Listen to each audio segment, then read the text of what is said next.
அனைவருக்கும் வணக்கங்க. எல்லாரும் எப்படி இருக்கீங்க? நல்லா இருக்கீங்களாங்க? இன்றைக்கி ரொம்பவே சூப்பராக கலர்ஃபுல்லாக என்ஜாய்ஃபுல்லாக வீடியோ பார்க்கலாம். வாங்க வீடியோக்குள்ளே போகலாம். நம்ம வீட்டுக்கு பெட்டு வாங்கலாம் அப்படின்னு சொல்லிட்டு ஃபஸ்ட்டு போய் பெட்டு தாங்க பார்த்துட்டு இருந்தோம். மேரேஜ் அப்போ அம்மா வீட்டில் பெட்டு கொடுத்தாங்க. அது வந்து இந்த கர்லான் பிராண்டு தாங்க. ஆனால் அதில் வெறும் நாராக இருக்கும். அப்பயே சும்மா ஒரு பெட்ஷீட்டை விரிச்சு படுத்தா கூட நார் குத்திக்கிட்டே இருக்கும். அப்புறம் எல்லாம் தம்பி பிறந்தானாங்க, ரஃப் அடி அடித்து அதெல்லாம் ஃபாயில் ஆகி தூக்கி போட்டாச்சு. கிட்டத்தட்ட ஒரு 7-8 வருஷமாகவே பெட்டு நம்மள்கிட்ட கிடையாதுங்க. வெறும் மரக்காட்டில் அப்படியே தான் சும்மா தான் பெட்ஷீட்டை விரித்து தான் தூங்கிட்டு இருக்கோம். பெட்டு வாங்குறதுக்கு இன்றைக்கி தான் நேரம் வந்துச்சு. ஏன்டா இவ்வளோ வருஷமாக அந்த பெட்டெல்லாம் நம்ம வீட்டுக்கு வாங்கி போடாமல் இருந்தோம் அப்படிங்கிற மாதிரி பெட்டை பார்க்கும்போது ரொம்ப கில்ட்டாக தான் ஃபீல் பண்ணிகிட்டு இருந்தேன். ஒரு அத்தியாவசிய பொருள் கூட நம்ம கண்டுக்காமல் விட்டுட்டோமே அப்படிங்கிற மாதிரி தான் இருந்துச்சு. நம்ம இது வரைக்கும் இருந்த வீடு, இப்போ இருந்துட்டு இருக்க வீடு எல்லாமே சின்ன வீடு தானாங்க. அதனால் இந்த கட்டில் போட்டால் இடம் அடைச்சிருமாங்க. மேக்ஸிமம் நாங்கள் உட்காந்து சாப்பிட்றது, டிவி பார்க்குறது எல்லாமே இந்த கட்டில் மேலே தான். இது பெட்டாக மட்டும் இல்லாமல் எங்களுக்கு ஆல் டைம் நான் உட்காந்து பேங்கிள் சுற்றுறது, மேக்ஸிமம் ஒர்க்கு இந்த கட்டிலில் தான் நடந்துகிட்ருக்கோம். அதனால் என்னவோ தெரில, அதுக்கு பெட்டு வாங்கி போகணுங்கிற மாதிரி எண்ணமே எங்களுக்கு வந்ததே இல்லை. சரி இந்த தடவை வாங்கிடலாம். ஏன்னா பையன் வளர்ந்துட்டுருக்கான் இல்லைங்க, நமக்கு எதுலேயும் ஆசை இல்லாட்டியும் பிள்ளைங்க நம்ம வீட்டில் இது இருக்கணும் அது இருக்கணும் அப்படின்ட்டு வச்சு சோபா செட்டெல்லாம் கேட்டால் அது என்னைக்காச்சும் ஒரு நாளைக்கு இடம்லாம் கொஞ்சம் பெருசு பண்ணிவிட்டு வாங்கணுங்க. போனதுக்கு நம்ம பார்வையும் கையும் சும்மா இருக்காது. அங்கே இருக்கிற வாஷிங் மிஷினு, ஃப்ரிட்ஜு எல்லாமே ஓப்பன் பண்ணி பார்த்துட்டு இருந்தேன். இப்போ இந்த முட்டி வலி வந்துச்சு பார்த்தீங்களா, அதில் மேக்ஸிமம் டாக்டர் என்ன சொல்லியிருக்காங்கன்னா, மண்டி போட்டு செய்கிற வேலையை கொஞ்சம் கட் பண்ணிக்கோங்க, ரொம்ப செய்யாதீங்க. நான் துணியெலாம் துவைக்க உட்காந்தேனாங்க. 4 பக்கெட் 5 பக்கெட் துணியெலாம் துவைச்சிட்டு தான் எந்திரிப்பேன். சரி வாஷிங் மிஷின் ஒன்று வாங்கலாம் அப்படின்ட்டு ஒரு ஐடியாவில் இருக்கும். கண்டிப்பாக உங்களுக்கு தெரிஞ்ச ஐடியாவை சொல்லுங்கள். வாஷிங் மிஷின் வாங்கினா என்ன லிக்விடு யூஸ் பண்ணோம் அப்படிங்கிற மாதிரி சொல்லுங்கள். வாஷிங் மிஷினெல்லாம் நான்லாம் வாங்க மாட்டேன்ப்பா. நான்லாம் அப்படியே கீழே குமிஞ்சு நிமிந்து என் கையால் அலாசி என் கையால் தான் துவைச்சி போடுவேன். அப்போ தான் என் உடம்புக்கு எக்ஸசைஸு அப்படிங்கிற மாதிரி பில்டப் பண்ணிவிட்டு சுற்றிட்டு இருக்கிற ஆளுங்க கடைசியில் என்னையவே வாஷிங் மிஷின் வாங்க வச்சுட்டாங்க. ஆன்லைன் ஆஃப்லைன் அப்புறம் எல்லா பக்கமும் வசந்தான்கோ எல்லா பக்கமே விசாரித்து வச்சுருக்கோங்க. எப்படியும் இன்னும் ஒரு வாரத்தில் வாங்கிடுவோம்னு நினைக்கிறோம். அதுக்கான ப்ராசஸ் தான் போயிட்டுருக்குது. ஏன்னா வெளியில் நமக்கு வைக்கக்கூடிய இட வசதி ஒன்றும் இல்லை. அந்த ஒரு ரூம் மாதிரி இருக்கு இல்லைங்க, அதில் தான் ஒரு செட்டப் மாதிரி போட்டு வைக்கலாம் அப்படின்ட்டு ஐடியா பண்ணிகிட்ருக்கோம். எதுவுமே போன உடனே பார்த்து வாங்கிட்டு வரவே மாட்டோம். அது என்னமோ தெரில, எங்களுக்கு அது ஒரு ஹேபிட்டாகவே ஆயிடுச்சு. நாள் போயிட்டு விசாரிச்சுட்டு வந்துட்டு அதுக்கப்புறம் தம்பியை கூப்பிட்டுட்டு அவனுக்கும் போயிட்டு எல்லாம் காமிச்சிட்டு அதுக்கப்புறம் தாங்க அந்த பெட்டை வாங்கிட்டு வந்தோம். வாங்கும் போதே கட்டிலில் கொஞ்சம் பெருசாக வாங்கியிருந்துருக்கலாங்க. இப்போ 3 பேர் படுக்கிறதுக்கு இடமே இல்லை, 2 பேர் மட்டும் தான் படுக்க முடியும். சரி அதுக்கு ஒரு மெத்தையை வாங்கி போட்டுடலாம் அப்படின்னு முடிவு பண்ணி தான் இப்போ பெட்டை வாங்கி போட்டாச்சுங்க. ஆனால் இதெல்லாம் பார்க்கும்போது ஆசையாக இருந்துச்சு, நம்ம ரூமுக்கு வாங்கி போட்டால் எவ்வளோ நல்லாயிருக்கும் அப்படின்ட்டு. பார்ப்போம், பெருசாக வீடு கட்டினா வாங்குறதுக்கு வாய்ப்பு இருந்தால் கண்டிப்பாக ஒரு நாளைக்கு வாங்கிக்கலாங்க. எந்த பொருளாக இருந்தாலுமே வாங்கும் போது பார்த்து குவாலிட்டியாக நல்ல பொருளாக வாங்கிட்டோம்னா ரொம்ப நல்லதுங்க. இல்லாட்டி அது ஒரு நம்ம லைஃப் டைம் கூட வர வேண்டியதுங்க. ஏதோ தானு வாங்கி போட்டு மறுபடியும் அதை ரீப்ளேஸ்மெண்ட் பண்ணுறதுக்கும் பழைய பொருளை கழிக்கிறதுக்கும் எனக்குலாம் மனசே வராதுங்க. அப்படி தான் பீரோ ஒன்று ரொம்ப நாளாக அடி வாங்கியிருக்கு. அது என்றைக்கு மாற்றுறதுக்கு விடிவு காலம் வருதோ தெரியல. அதில் டோரு கால் எல்லாமே போயிருச்சுங்க. ஃபைனலாக பெட்டை புக் பண்ணியாச்சுங்க. 12,500 சொன்னாங்க. கடைசியில் 11,000 ரூபாய்க்கு பழனியில் வசந்தன்கோ இப்போ புதுசாக 3 அடுக்கு மாடியில் செம்மையாக ஓப்பன் பண்ணியிருக்காங்க. முதல்ல வசந்தன்கோ போனால் எங்களுக்கு செட் ஆகாது. இப்போ வசந்தன்கோவில் தாங்க வாங்கிட்டு இருக்கோம். நல்லா செட் ஆகிக்கிச்சு, அடிக்கடி போய் வாங்குற மாதிரி இருக்குது. இது தாங்க நம்மளோட பெட்டு. ஃபஸ்ட் டைம் கட்டில் அளக்காமல் போயிட்டோங்க. 2வது டைம் அளந்துட்டு போகும்போது தான் கரெக்டான சைஸ் வாங்குச்சு. இது 5க்கு 5 அடி தான் சொல்லுவாங்க. அதிலே 44 48ன்னு ஒரு சைஸ் இருக்காமாங்க, இன்னர் சைஸு. அது என்னமோ சொன்னாங்க. சரி அதையும் அளந்துட்டு, ஏன்னா பெட்டெல்லாம் வாங்கிட்டோம்னா அது மாற்ற மாட்டாங்க அப்படிங்கிற மாதிரி சொல்லிட்டாங்க. அதனால் எக்ஸாக்ட் சைஸு நீங்கள் பார்த்து வாங்கிக்கோங்கன்னு சொல்லிட்டாங்க. அப்படியே தண்ணி இப்போ பற்ற மாட்டேங்குதுங்க. கொண்டு ஊற்றுறவங்களும் அண்ணா நீங்கள் ஃபுல் லோடு வாங்கிக்கோங்க, அரை லோடுக்கு நீங்கள் 4 நாளைக்கு ஒருக்க 3 நாளைக்கு ஒருக்க கூப்பிட்றீங்க, எனக்கும் கட்டுப்படியாக மாட்டேங்குது, நீங்களும் அடிக்கடி தண்ணி வாங்குற மாதிரி இருக்குது. எக்ஸ்ட்ரா ஒரு 1000 லிட்டரில் இன்னொரு சிண்டெக்ஸ் வாங்கி வச்சுக்கோங்க, நான் 1 லிட்டர் அடிச்சு விட்றேன், கூட ஒரு 200 ரூபா தான் சேர்த்தி வரும் அப்படிங்கிற மாதிரி சொன்னாங்க. சரி, அவர் சொல்கிற ஐடியாவும் நல்லா தானே இருக்குது. நம்ம இப்போதைக்கு போருக்கு மோட்டர் வாங்குற ஐடியாவும் இல்லை, எப்படி இந்த வருஷம் கடந்து வரும்னு நினைக்கிறேங்க.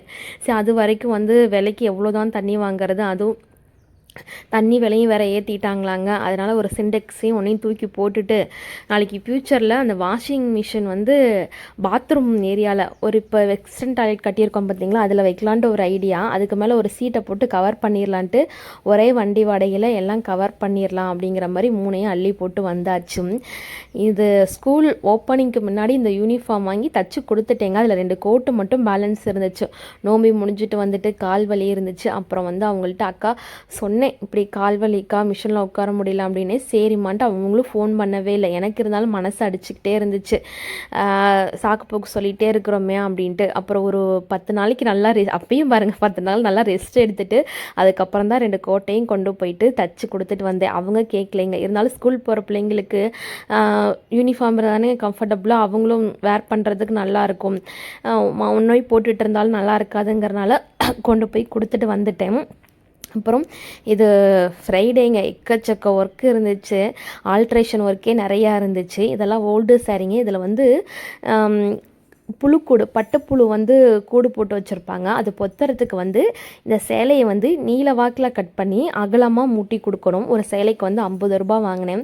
அவங்களும் கொடுத்து 10-15 நாள் ஆச்சுங்க. அம்மா கூடு வைக்க போகிறேம்மா, அடிச்சு கொடுமா. நாங்கள் சரி இதான் சாக்குன்ட்டு அடிச்சு கொடுத்துருவோம் அப்படிங்கிறனால அந்த ஒர்க்கு எல்லாம் பார்த்துட்டு இருந்தேன்.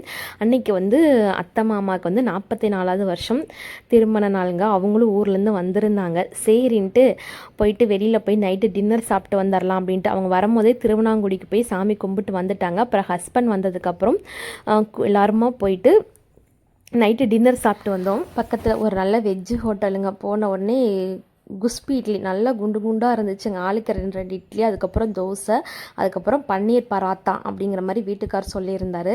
கடைசியில் பன்னீர் பராத்தா தான் நல்லா இருந்துச்சுங்க. இட்லி புளிச்சிருந்துச்சு, தோசையும் சரியில்லை. அப்புறம் ஒரு வழியாக அதை வாங்கி திருப்தி பண்ணி சாப்பிட்டு வந்தாச்சுங்க.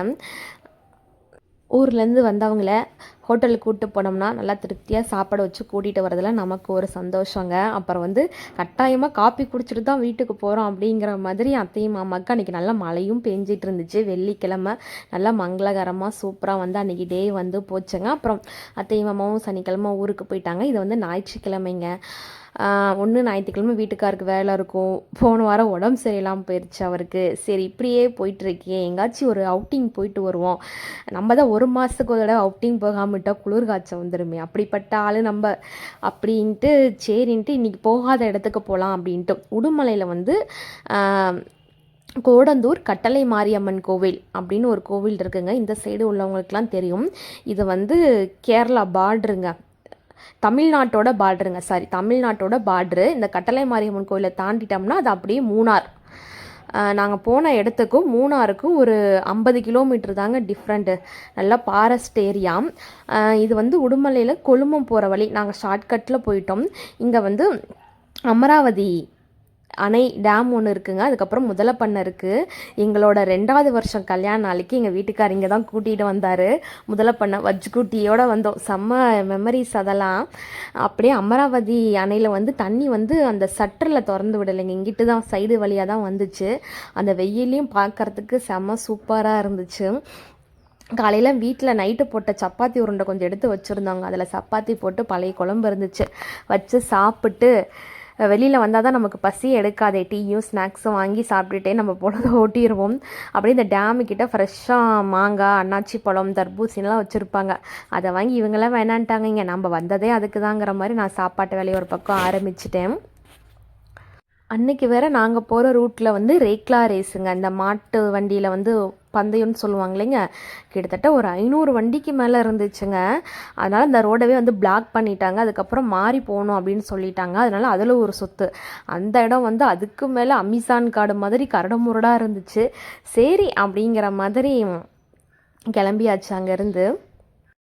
மேரேஜுக்கு முன்னாடிலாம் அப்படிலாம் எங்கேயும் போக மாட்டோங்க. ஏன்னா 90 கிட்ஸ் உங்களுக்கே தெரியும். நம்மளோட லைஃப் ஸ்டைலு, நம்மளோட இது எல்லாமே டோட்டல் வேறு. இப்போ எல்லாமே ஜென்சி கிட்ஸ், இப்போ நம்ம பசங்க எல்லாம் அவங்களோட லைஃப் ஸ்டைல் எல்லாமே டோட்டல் வேறு.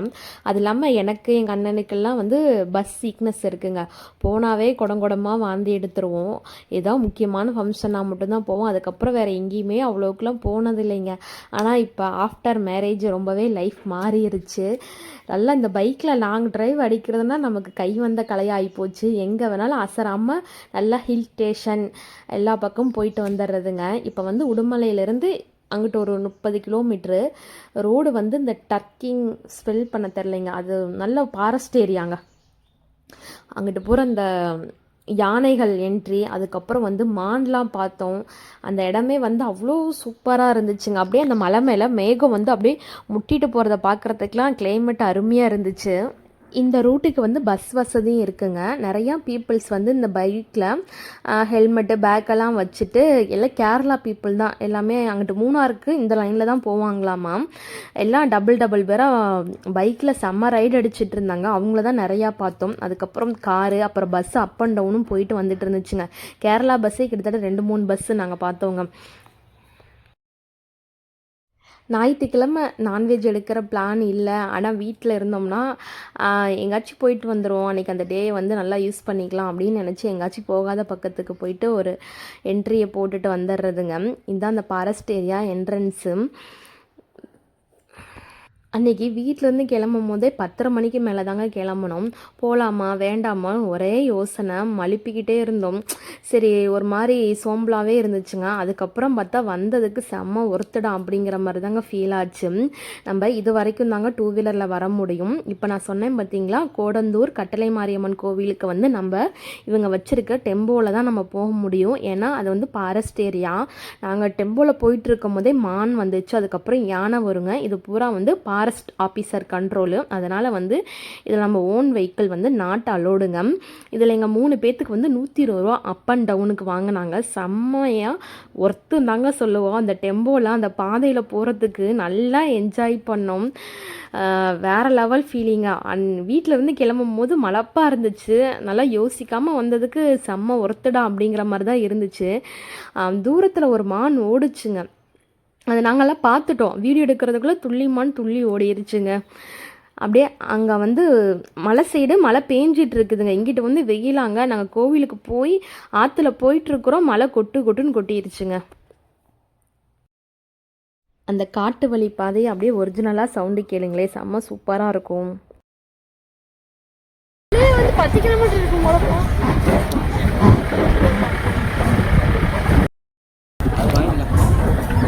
ரொம்ப சாயாங்கடா வச்சு எனக்கு அவனை நிப்பாட்டுங்க. அவனை வச்சு அப்படிங்க சாயடா நல்லா. நல்லா தான் இருக்கேன். நிறையா இருக்குல்ல. என்னங்க அப்படி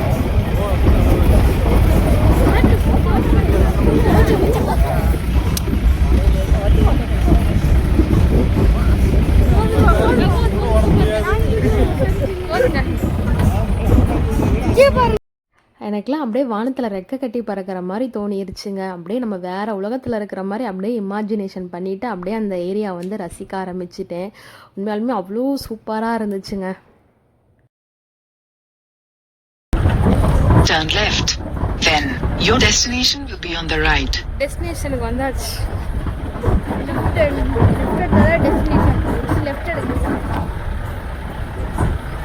சாரி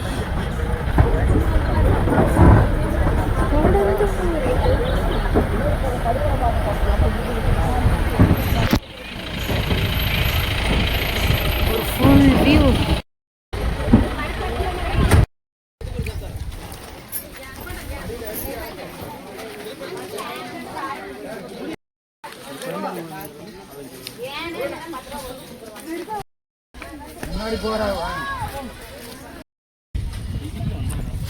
என்னது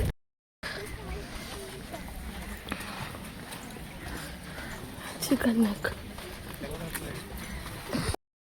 அட்மாஸ்பியர். இறங்குன உடனே அங்கே உள்ள ஸ்நாக்ஸ் கடை டீ கடை தாங்க நம்ம கண்ணுக்கு பட்டுச்சு. என்னமோ களைச்சி நான் வண்டி ஓட்டிகிட்டு வந்த மாதிரி போன உடனே ஒரு பாட்டில் தண்ணியை வாங்கி குடிச்சிட்டு அப்புறம் மொத்தம் மோர், கம்மங்கூழ், மிளகா பஜ்ஜி, புளி சட்னிலாம் வச்சுருந்தாங்க. போன உடனே ஒரு கட்டு இந்த கால் வலிங்கிறனால நல்லா ஒரு 10-15 நாள் ஃபுல் டயட்டில் இருந்தேங்க. வெளியில் அவுட் ஃபுட்லாம் சாப்பிடாம வீட்டில் ஹெல்த்தியாக சமைச்சு சாப்பிட்ருந்தேன். இப்போ வந்து ஒரு 90% கால் வலி நல்லாவே க்யூர் ஆகிருச்சுங்க. ஏன்னா நான் முதல்ல வந்துங்க உடம்பை குறைக்கணும், நம்ம ஃபிட்டாக இருக்கணும்னு நினச்சி டயட் ஃபாலோ பண்ணேன். என்னால் ஃபாலோ பண்ண முடியல. இப்போ முட்டி வலி வரவுமே கண்டிப்பாக அந்த வலியை என்னால் தாங்கவே முடியல. இந்த வலிக்குனாவது நம்ம உடம்பை குறைச்சாகணும் அப்படின்ட்டு ஸ்ட்ரிக்டாக 2 கிலோ கம்மி பண்ணேங்க. இப்போ 2.5 கிலோ ஏறிட்டேன். அங்கே போன உடனே அந்த இடத்துக்கு அந்த மிளகா பஜ்ஜிலாம் பார்த்துட்டு சும்மா இருக்க முடியல. அதனால் மிளகா பஜ்ஜி, புளி சட்னி, அப்புறம் மோர் எல்லாமே சூப்பராக சாப்பிட்டு அங்கே உள்ள தண்ணி குடித்தேன் பாருங்க, அவ்வளோ சூப்பராக இருந்துச்சு. மூலிகை தண்ணி ஆட்டம் அவ்வளோ டேஸ்ட்டாக இருந்துச்சுங்க. அப்போ சொன்னாங்க, இங்கே ஆற்றுல இருந்து தாம்மா தண்ணி கொண்டு வந்து வைக்கிறோம் குடிக்கிறதுக்கு அப்படின்னு. நாங்கள் அவசரப்பட்டு பாட்டிலில் கேன் வாங்கிட்டோமேன்னு ஃபீல் பண்ணிங்க.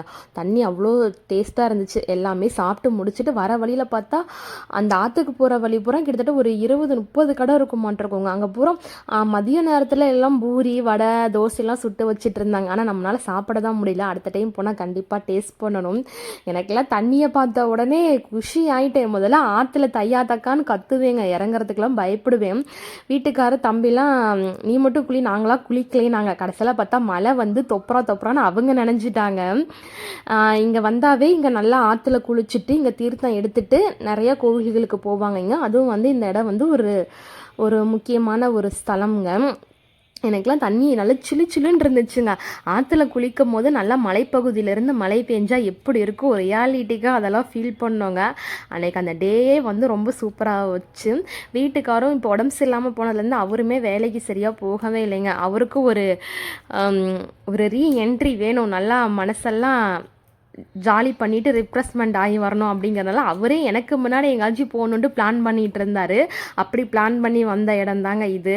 ஏன்னா இனிமேல் திங்கக்கிழமை போய் எல்லாம் அவங்க பொழப்ப பார்க்க போகிறோம். சரி, ஞாயிற்றுக்கிழமை ஒரு நாள் நல்லா என்ஜாய் பண்ணிக்கலான்ட்டு குறைய எவ்வளோ தூரம் என்ஜாய் பண்ண முடியுமோ அவ்வளோ தூரம் நல்லா என்ஜாய் பண்ணியாச்சு. என்ன இதில் ஒரு விஷயம்னா, வீட்டுக்காரர் கண்ணாடி ஆற்றுக்குள்ளே விட்டுட்டாரு. பாக்கெட்டில் மாட்டியிருந்த கண்ணாடி மிஸ் ஆகிருச்சு. அதான் அவர் கொஞ்சம் லிட்டில் வருத்தங்க. இந்த ஆற்றுல ரொம்ப ஆழமும் ஒரு பகுதி இருக்குங்க. அதுக்கப்புறம் மீடியமாக அந்த தரையெல்லாம் வந்து தெரிகிற அளவுக்கு இது மீடியம் ஆழங்க. இது ஆழம்னே சொல்ல முடியாது, ஆற்றுக்குள்ள அப்படியே நடக்கிற மாதிரி. இந்த மாதிரி பிளேஸ் இருந்தால் எனக்கு ரொம்ப பிடிக்கும். ஆழம்னா நான் ரொம்ப பயந்துருவேன். கண்ணாடி தான் மலையில் தொலைவிட்டு இருக்காரு, கடைசி வரைக்கும் அந்த கண்ணாடி கிடைக்கல. அப்படியே இந்த ஆற்றுல அந்த மழை பெய்கிறத பார்க்கும்போது அவ்வளோ சூப்பராக இருந்துச்சுங்க. எல்லோரும் மழை பெய்யும் ஒதுங்கிட்டாங்க. இங்கே நாங்கள் தான் நினைஞ்சிட்டோமே அப்படின்னு சொல்லிட்டு அப்படியே மேலே ஏறி வந்தாச்சு சாமியை பார்க்க. போயிட்டு தேங்காய் பழம் வாங்கிட்டு அபிஷேகம் பண்ணி சாமியெலாம் கும்பிட்டாச்சுங்க. கும்பிடவே மழை தான். அங்கே யாருமே அந்த மழையை பொருட்டாக பெருசாக நினைக்கல. ஏன்னா இந்த மாதிரி இடத்துல வந்து டக்குன்னு எந்த நேரம் வேணாலும் மழை பெய்யுங்க, எந்த நேரம் வேணாலும் வெயில் அடிக்கும். நாங்கள் வரும்போது வெயிலில் காஞ்சி தீஞ்சு வந்தோம். ஆனால் இங்கே வந்து அப்படியே இந்த மலையை பார்க்கும்போது எங்களுக்கு மலையில் ஒதுங்கணுங்கிற மாதிரி எண்ணமே வரல. சூப்பராக வந்து மலையில் சாமிலாம் கும்பிட்டு சூப்பர் தரிசனங்க.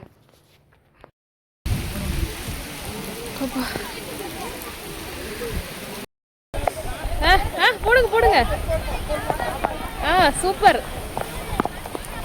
செஃப் மாதிரியே இருக்கீங்க. Super, okay. கடல் சென்டர் இங்கிருந்து 20பா.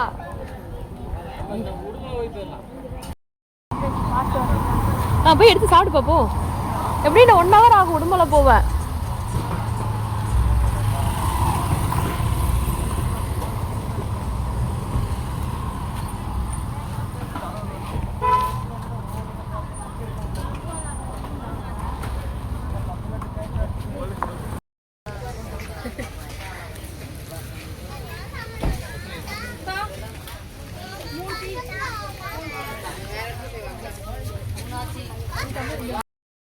மூணார் டு பழனி. மலையோட மலையாக சாமி கும்பிட்டு 90 நம்ம தான் பட்டை பூசிடுவோமேங்க. அது எல்லாம் மலையில் கரைஞ்சிரும்னு பார்த்தா நல்லா நெத்தியில் நல்லா 10 ஆட்டம் ஒட்டிக்கிச்சுங்க. மழை விட்டதுக்கப்புறம் பார்த்தா இங்கே 3 பேர்த்துக்கும் அவ்வளோ ஸ்ட்ராங்காக நெத்தியில் வந்து விபூதிட்டு இருக்கிறோம். அது கண்ணாடி வேற இல்லையாங்க. ஒருத்தர் சரி உங்களுக்கு தான் அப்படி இருக்குதுன்னு நாங்கள் எனக்குள்ளே நினச்சிட்டா எங்கள் 3 பேர்த்துக்குமே சேம் அப்படி தான் ஃபேஸ் இருந்திருக்கு. அப்புறம் கொஞ்சம் நேரம் ஆகினாங்க சரியாயிருச்சுங்க. வண்டியில் போகும்போது எங்கேயாச்சும் வெளியில் லஞ்சு சாப்பிட்ற மாதிரி இருந்தால் இந்த அந்த கடைக்கு போகலாமா இந்த கடைக்கு போகலாமா அப்படின்னு யோசனை பண்ணிக்கிட்டே பாதி தூரம் வந்துடுவோங்க. ஆனால் இந்த கடையை பார்த்த உடனே சடனாக நிப்பாட்டியாச்சு. அவங்க எல்லாமே மீல்ஸ் வாங்கிட்டாங்க. நான் வந்து ரொம்ப நாள் ஆச்சு அப்படிங்கிறனால ஆசைக்கு 2 புரோட்டா வாங்கியிருந்தேன். நல்ல பெரிய புரோட்டா, வெஜ் குருமா ஊற்றி நல்லா சூப்பராக சாப்பிட்டு இப்போ வரும்போது வந்து உடுமலை லைனில் வந்துட்டோங்க. போகும்போது இங்கே நம்ம ஷார்ட்கட்டில் போனோம். இங்கிட்ட வந்து ஒரு மெயினில் வந்தாச்சு. வந்த உடனே ஒரு ப்ளவுஸு சனிக்கிழமை வாங்கி வச்சுட்டு போனேன். அவங்க திங்கக்கிழமை டெலிவரி கேட்டிருந்தாங்க. சனிக்கிழமை நைட்டு தைக்க முடியாதாங்க, ஞாயிற்றுக்கிழமை வெளியில் போயிட்டோமா, திங்கக்கிழமை காலைல உட்காந்து ஆரம்பித்தேன். இந்தான்னு இந்த ஸ்கேலப்பை உள்ளே திருப்பி வெளியே திருப்பி மறுபடியும் அங்கிட்டு திருப்பி அதில் வேறு தைக்க ஒரே பிசுறாக வேற வந்துச்சு. இதை தச்சு முடிக்கிறதுக்குள்ளே ஒரு வழி ஆகிட்டேங்க. கிட்டத்தட்ட ஒரு 5 மணி நேரம் ஆயிடுச்சு இந்த ப்ளவுஸை நான் கம்ப்ளீட் பண்ணுறதுக்கு. தச்சு முடித்ததுக்கப்புறம் ஃபினிஷிங்கை பார்க்கும்போது உண்மையாலுமே வேறு லெவலில் இருந்துச்சுங்க. சாரியில் வந்து அந்த கிளாத் கொஞ்சம் கட் பண்ணி கைக்கு டிசைனு, அப்புறம் அந்த ப்ளவுஸ்க்கு அந்த பார்டர் எடுத்து வேஸ்ட் பண்ணாமல் பின்னாடி முன்னாடி எல்லா பக்கம் வச்சு ஓரளவுக்கு இந்த ப்ளவுஸை வந்து ஃபினிஷிங் பண்ணியாச்சுங்க. அப்புறம் அன்றைக்கி ஈவினிங்கே வந்து டெலிவரியும் கொடுத்தாச்சு. ஓகேங்க, இந்த வீடியோ உங்களுக்கு பிடிச்சிருந்தா மறக்காமல் லைக், ஷேர், சப்ஸ்கிரைப், கமெண்ட் பண்ணுங்கள். இந்த ஸ்டிச்சிங் பண்ணுற நமக்கு வந்து இந்த முட்டி வலி வருதுன்னா நம்ம எப்படி ஃபுட் எடுத்துக்கலாம், என்னெல்லாம் நான் ஃபாலோ பண்ணேன் அப்படிங்கிற மாதிரி உங்களுக்கு தேவைப்பட்டுச்சுன்னா சொல்லுங்கள். அதை நான் ஒரு வீடியோவாக போடுறேன். அவசரத்தில் இந்த ப்ளவுஸ் தைச்சனால மேட்சிங் லைனிங் வந்து எடுக்க முடியலைங்க. வீட்டில் ஒரு லைனிங் இருந்தனால அதை போட்டு தைச்சிட்டேன். அதனால தான் உங்களுக்கு உள்ளே வந்து கான்ட்ராஸ்ட் கலரில் தெரியுதுங்க. இந்த ப்ளவுஸ் பிடிச்சிருந்தா மறக்காமல் லைக் பண்ணுங்கள். நன்றி.